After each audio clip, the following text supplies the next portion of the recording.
is developing a secure smartphone, Guardian, for use by state institutions, emergency services, and the Swiss Armed Forces.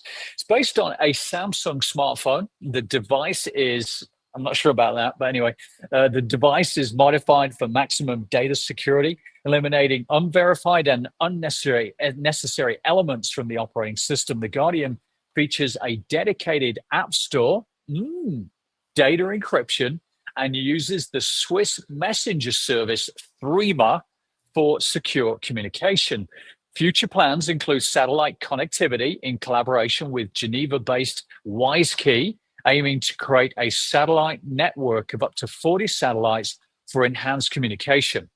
The smartphone aligns with the Army's confidential classification and uses Scion technology from ETH Zurich for secure data transmission. And Guardian is currently in the pilot phase with no official inclusion in the Swiss Armed Forces URSA IMF communication system planned for 2030. Maximizing data security on a smartphone. That's one of the most sci-fi things we've ever said on the show. Is that even possible in today's age of social media and cookies? In this case, it sounds like... I don't think you can download Instagram onto it, Brian.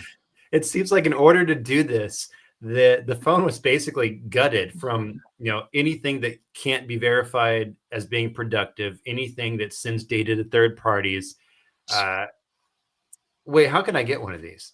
It's quite telling that this product has. I think one thing the article said was it's going to use no apps from the Google Store because all of those do. No shit. Yeah.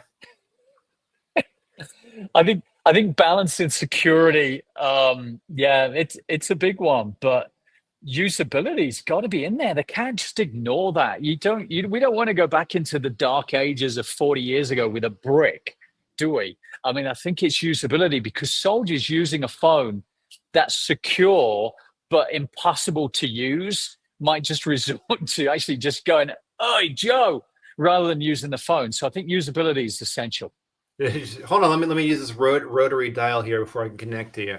But it seems like the plan is to create a lot of usable replacements for the apps that currently basically mine the data, right? So they're making a whole new app store and a whole new way of the phones communicating, just to make sure that not only is the phone secure, but also the network and the satellite system are secure. So from that, it seems like figuring out, okay, we made those requirements of we need this to be secure. Now, how do we go about doing that? And the whole thing seems to basically be gut the existing phone, make a whole new phone and a whole new app store. So just start designing from the beginning. Yeah, sure. So we give them this super, super secure phone, so secure that the most popular app on it ends up being your calculator. And these instructions require a degree from ETH Zurich. Yeah, it sounds really practical. Yeah. It sounds like you're just really harping on wanting to make sure that this thing's usable. And I agree, it's got to be usable. But I think that's the easy part. I think making it usable is something that makes sense to folks. You figure out your requirements, hey, usability, let's do it. Let's make this happen. I kind of think that manufacturing at scale is actually going to be the biggest challenge, because there's a lot of specifics that come into play here, not just the software being usable, but the hardware also playing into the security and when it's being mass produced, because a lot of the mass produced stuff for our current phones come from sources that, maybe there's some stuff built into that tech that is, sending data back to China or something, right? So you've got to really start with how do we make all this big.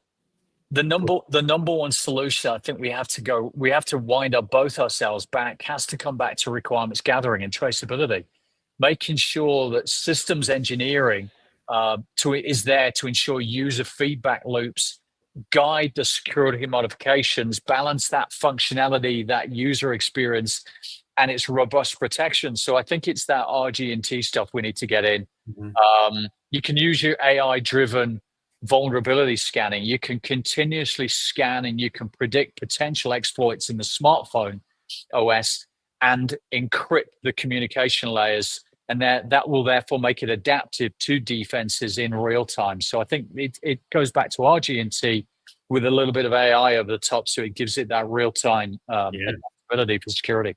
And with that whole requirement, RGNT, because you got to include with that the whole like these are going to need to be upgraded over time because everybody wants the next phone that comes out, right? So when is the next one coming out so that you're not using things that are 5, 6, 15 years old?